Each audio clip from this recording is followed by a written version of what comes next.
Hey folks, welcome back. We have a rational function to graph in this particular problem. And I personally think these are the trickiest of the graphs. Polynomials are okay. I think polynomials and exponential functions are all right. I think exponential, oh, I said that wrong. Logarithms and fractions, those tend to be the trickier ones. Okay, so what I'm going to do first, before I head into domain and range, not domain and range, domain and intercepts, let me go ahead and just simplify this a bit. And what I mean by that is our original function is x minus 2 x squared minus 4, but that denominator is a difference of squares. So I can break that into x minus 2x plus 2, and it's important to see there is a factor common to the numerator and denominator. That's going to come into play later. And basically, if I canceled that factor of x minus 2 in numerator denominator, that would leave me with 1 over x plus 2. So the idea, and we'll go list out all the traits, but the overview is if I asked you to graph 1 over x plus 2, and at the same time I asked you to graph x minus 2 over x squared minus 4, these two graphs look identical with one exception. This graph has a hole in it, this one doesn't. So they behave the exact same with the exception of that one point at the hole. And we're gonna list out the hole. You can see the trait it's on its way. We're just not there yet. Okay, so let's keep that in mind. And as we start to play this out, I'm gonna just separate all of this. There are times, certain traits, it's easier to use the original function to find those traits, and then some of the traits, it's easier to use the simplified version, and it really just depends. So let's go into our domain. Domain, I'm gonna use the original function. Now, I do have a fraction, right? And so I have to worry about when is my denominator 0. So if you have a fraction, which we do in this case, you need to set your denominator to 0. And when I solve for x, right, I can either use the quadratic formula or I'm going to factor it, but I'm going to get two values. I'm going to get -2 and 2 that are the problems. I am not allowed to put 2 in for x or -2 in for x because it turns our denominator into 0. And anytime you have a fraction where 0 is in the denominator, that denominator is undefined, or that fraction is undefined. So I'm going to rule out, or I'm going to remove -2 and 2 from the domain. All right, and we do that using all those parentheses. Okay, x-intercepts. Let's see if we can't find x-intercepts. So anytime you want to find an x-intercept in any function, you're always going to let y equal 0. For this particular function, because we have a fraction, all right? So because we have a fraction, anytime you're looking for when a fraction is 0, that means you want to set your numerator to 0. And for these fractions, what we're looking at is when is your numerator only, right? Only equal to 0, right? My numerator is 0 when x is 2, because you can see 2 minus 2 is 0.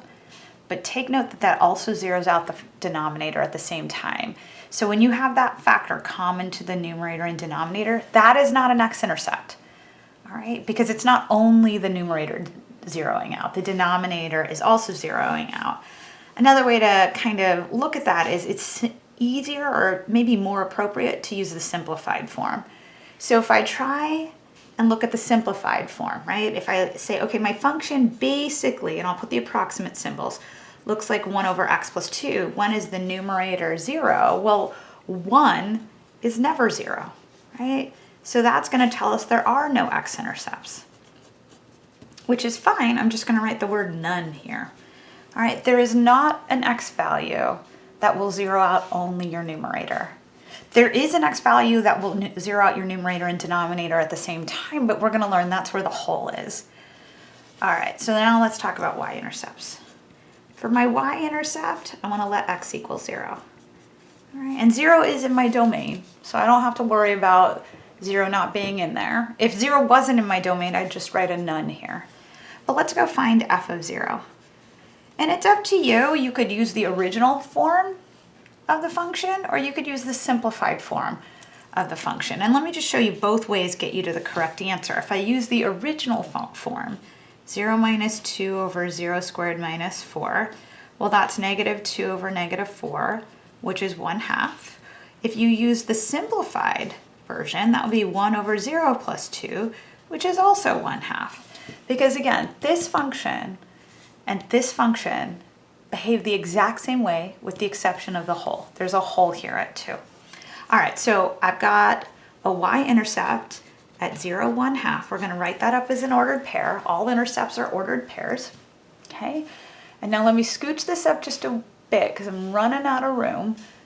And we're going to go ahead and we're going to look for some vertical asymptotes. Okay, all right. So if you ever want to find the VAs, all right, the VAs are where the denominator only is 0. Okay, so here I want my denominator only to be 0. All right, and for me, I'm going to use the simplified version. So what I mean by that is if I take a look at f of x behaving pretty much like 1 over x plus 2, well, my denominator zeroes out when x plus 2 is 0, or another way of saying that is when x is negative 2. So I'm going to go ahead, let me make sure we can see this. I'm going to say I have a vertical asymptote at x equaling negative 2. And that is the format for a vertical line. All right, so I'm going to scooch this up some more because we're going to go look at the holes, okay? So let me get that going there. All right, so if I want to, and I'm going to do this here. So if you want to find holes, if they exist, and there's plenty of rational functions for which they don't exist, there are no holes, but here's where you look at, is there an x value for which the numerator and denominator zero out at the same time? All right, and in this particular case, we did, if we remember our original function, right? Let me just remind you, it was x minus 2 over x minus 2x plus 2, right? And we said that's basically like 1 over x plus 2. But you can see right there was a factor common to the numerator and denominator, right? So actually, I think I'm going to need a bit more room. Let me scooch this up some more. I'm just going to keep on scooching until we have all the room we need. So here, I want to see when is x minus 2, when is that common factor 0, and we get that's when x is 2. Okay, great. Now a hole is also an ordered pair, so we need a y-coordinate. We've got the x-coordinate, and if we want a y-coordinate, we plug it back into the y equals equation, right, to f of x. But keep in mind, you can't plug 2 into the original because it zeroes out the denominator. It zeroes out the numerator too, but that's a problem if it zeroes out the denominator. But what we do is we plug it into the simplified version. So I would say f of 2 is approximately 1 over 2 plus 2, which is 1/4. So my hole is at the ordered pair 2 comma 1/4. Okay. Now I'm going to scooch this back up so I can write that trait down. Let me scooch. All right, so I'm going to put the hole. It had an x-coordinate of 2 and a y-coordinate of 1/4. All right, end behavior. All right, end behavior, it's up to you if you want to look at the original function or the simplified function. Let me scooch this again so we can talk about end behavior. All right, let me put a little separation there. So end behavior, I can look at the original function, and let me just write this, x minus 2 over x squared minus 4. So when it comes to end behavior, you really, not especially with rational functions, you always want to look at the lead term of the numerator and denominator. Here I have a linear term because it's x to the first power. Here I have a square or a quadratic term in the denominator. But if we look at it, the degree in the numerator is less than the degree in the denominator. And anytime that happens, you have a horizontal asymptote at y equals 0. That's the math behind it, all right? So whenever the degree in your numerator is less than the degree in your denominator, I don't care if it's less by 1 degree, 2 degrees, 8 degrees, whatever it is, then you have a horizontal asymptote at y equals 0. And I'm going to write that here. I have a horizontal asymptote at y equals 0. But I do want to point out that I could have looked at the simplified version. If I looked at what this simplified to, 1 over x plus 2, right? If I'm taking a look at that, you can see in my numerator, I have a constant, right? I have the number 1, and in my denominator, oops, let me scooch that up. Not sure if you can see all of that. We're kind of running out of room. These fraction problems tend to take a while. So here I have a degree 0. Here I have a degree 1. Right? So this was degree 1, degree 2. When I simplified it, it was degree 0, degree 1. But still, the degree in the numerator is less than the degree in the denominator. So we're going to have a horizontal asymptote at y equals 0. All right, so I'm going to scale and label my axes. And when I looked at the numbers in all of those traits, none of them were too big. So I'm going to put 5s here. -5 really. And another 5. Okay, so I have a y-intercept at 0, 1/2. That was the first trait. And I'm not going to scooch up and down too much at this point. I'm just going to ask you to kind of look at the previous work. And trust me that up here somewhere I wrote that I had a y-intercept at 0, 1/2. Okay, I also have a vertical asymptote at x equaling -2. So let me go ahead and start to write that in. That would be -1. Here is -2. Oops, there we go.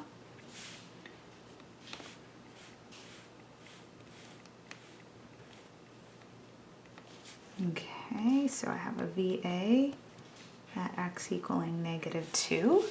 All right, I had a hole at 2, 1/4, so let's find it. 1, 2, 1/4 would be half of this, so there's the hole. You can see it's an open dot. All right, I have a horizontal asymptote at y equaling 0. So let me draw that in. That is essentially the x-axis. You can't quite see that. Let me draw it just slightly below so you can see the dotted line there. And at this point, I don't have too many other reference points, so I'm going to go to my calculator and just get some other points off of my table function. Right? If I don't have enough to graph it, that's okay. I mean, I kind of have an idea though, just looking at it. Like these, actually, I know how this half is going to look. This is going to come through here, right, and head towards the horizontal asymptote. And this, as I head back up, is going to go towards the vertical asymptote. And I'm pretty confident this will be over here somewhere, but let me get a reference point. So I'm going to head over to my calculator, right, and let's go ahead. Oops, let's clear that out. Let's do y equals, and I'm going to protect my numerator with parentheses and protect my denominator with parentheses because I have two binomials, a binomial and a binomial. And I personally like to put in the original function rather than the simplified one in case I made a typo when I was simplifying. Okay, I'm going to hit zoom 6, which will be a little bit further than I need because zoom 6 is -10 to -10, -10 to -10, and I went -5s. All right, so what I want to do, I really want to get an ordered pair over here somewhere, so I'm going to go to my table, second, and graph. And let's find it. Okay, I have a point at -3, -1. So 1, 2, 3, -1. That's a good point to have. And then -4, -1/2. So those will just help guide me. And then I can see my function, my graph is going to head towards the vertical asymptote that way and towards the horizontal asymptote that way. All right, so then if I want to do the range, you can see I have a down arrow, right? And it's going to head up to, right, from -infinity up to 0, but I never actually hit y equals 0. I get asymptotically close, but I don't get to it. So I'm going to go -infinity to 0, right? And then I can see my graph starts on the other side of y equals 0 and it heads up, right? It heads up, but I don't have a y value here and I have nothing to cover it on the other side. So I'm going to say I go from 0 to that y value of 1/4, and that was from my hole, right? Because this is the ordered pair 2, 1/4. So I go from 0 to 1/4 and then 1/4 all the way up to +infinity. Okay? All right, thanks so much, everyone. Bye.